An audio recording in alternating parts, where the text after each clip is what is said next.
Salut à tous, j'ai le plaisir de vous retrouver. Aujourd'hui, on va faire encore l'actualité de la transformation du S2C. Donc, comme vous le savez, vous êtes nombreux à vous poser tout un tas de questions, nous aussi.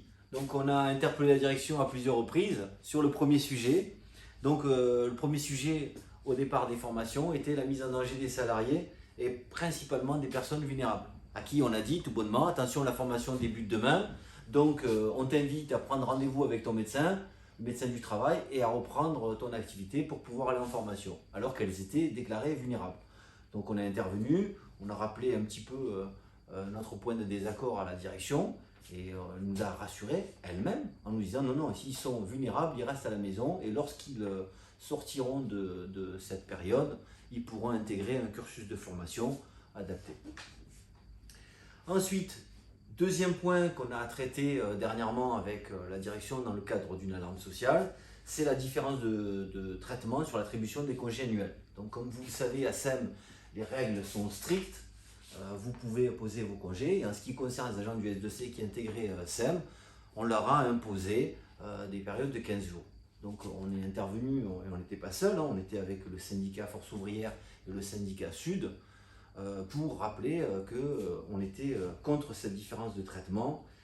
Et on a bien compris très rapidement qu'en fait, ce qui était dit au niveau du chef de projet, c'était les 15 jours, et sur les unités, c'était rassurer les agents qui étaient en formation en leur disant très clairement, vous inquiétez pas, on va s'adapter pour vos périodes de congé. Donc affaire réglée. Autre point sur lequel nous sommes intervenus, c'est le non-respect de l'agenda du protocole. Et là, je fais un petit clin d'œil à nos collègues du S2C qui sont restés sur les sites SCC et qui attendent de leur transfert sur RDS.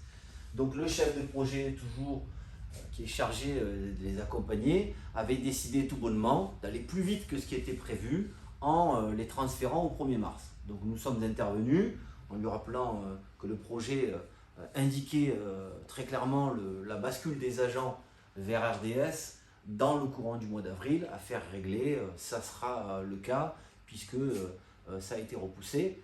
Et on lui a rappelé aussi le fait qu'il y avait une demande d'expertise, expertise risques psychosociaux, qu'il savait que c'était à la date de début du mois de mars qu'elle serait présentée devant les tribunaux, discutée.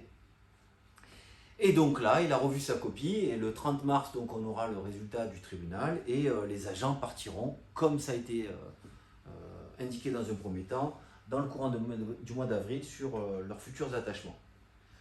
Ensuite, nous sommes intervenus aussi auprès de la direction au niveau de SEM pour le volet formation. Donc on s'est rendu compte très rapidement que dans les espaces de formation, il y avait, selon nous, un réel danger pour les salariés. Donc gestes barrières, distanciation sociale, manque de fléchage, parcours, donc pour pas que les agents se croisent lors des formations, des problèmes d'aération, de ventilation.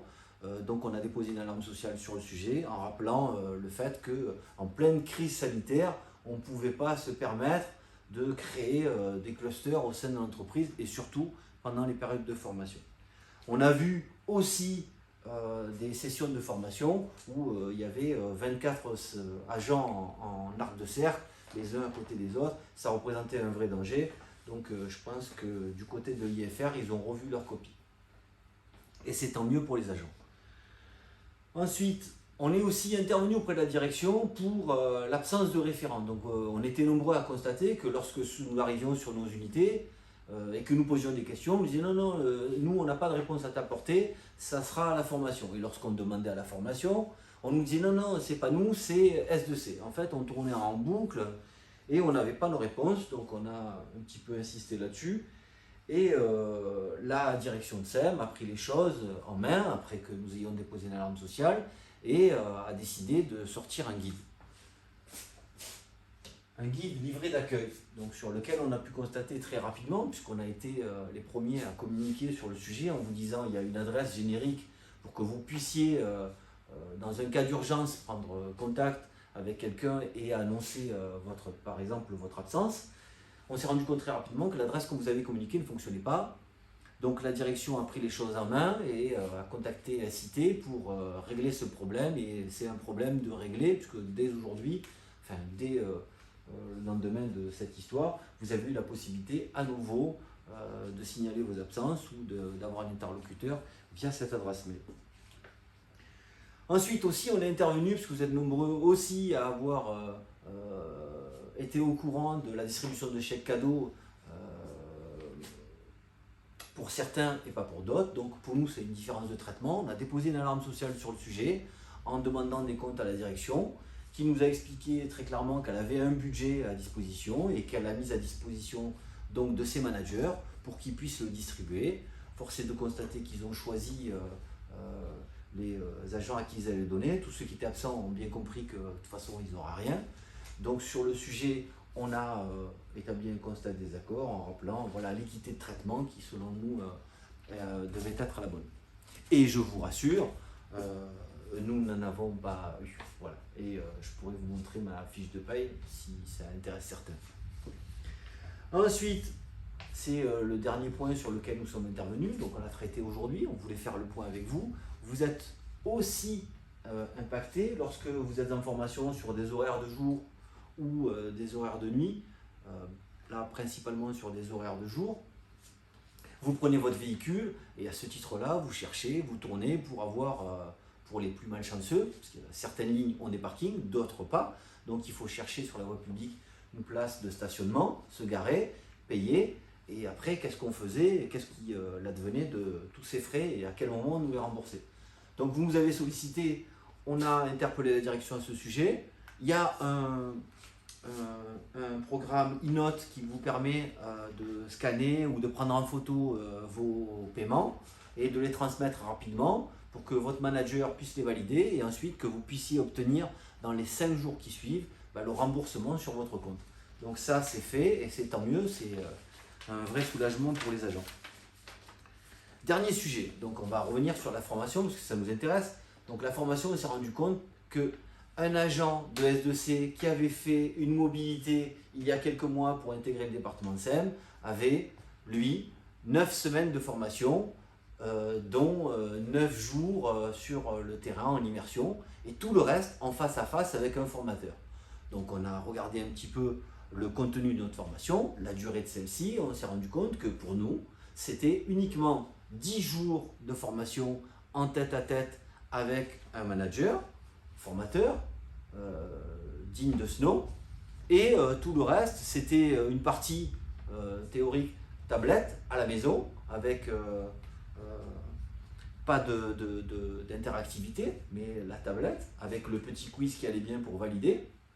Et le reste du temps, on était en immersion avec nos collègues animateurs agents B1 qui nous accueillent bien volontiers et qui font ce qu'ils peuvent pour nous enseigner les gestes métiers. Malheureusement, force est de constater, ils ne sont pas formateurs.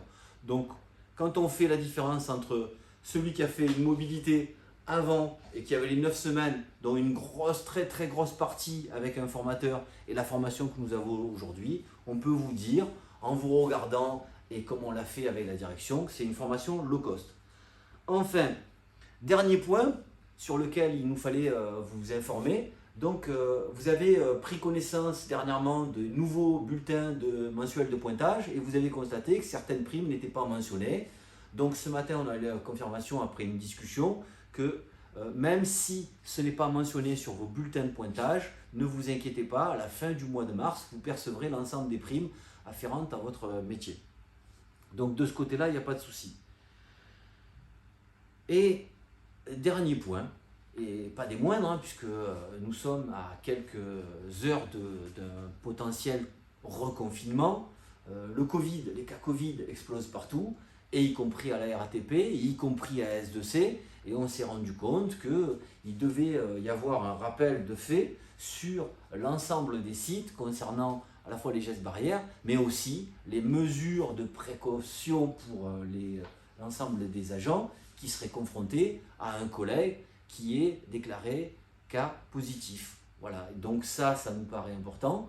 Donc, n'hésitez pas à aller sur le site Amélie, regardez un petit peu ce qui se dit et ce qui se fait, prenez soin de votre santé, et contrairement à ce que dit la direction, donc, elle nous parle des gestes barrières, elle nous parle des masques, elle nous parle de la visière. Donc la visière, c'est dans un cas prolongé, c'est 15 minutes. Et le masque et les gestes barrières, c'est tout au long de la journée. Sauf que si un collègue est positif, à notre sens, il faudrait isoler, tester les autres pour que le cluster ne se développe pas. Et contrairement à ce que me dit la direction, voilà, c'est pas moi qui le dis, c'est pas Ben Arbia, c'est pas le SAT-RATP, c'est 98% d'efficacité. Il manque 2%. Donc ces 2% nous laissent craindre que malgré toutes ces précautions, on peut contaminer nos collègues. En attendant, on a fini. Je vous souhaite une bonne fin d'après-midi et je vous dis à très bientôt. Et n'hésitez pas à nous solliciter.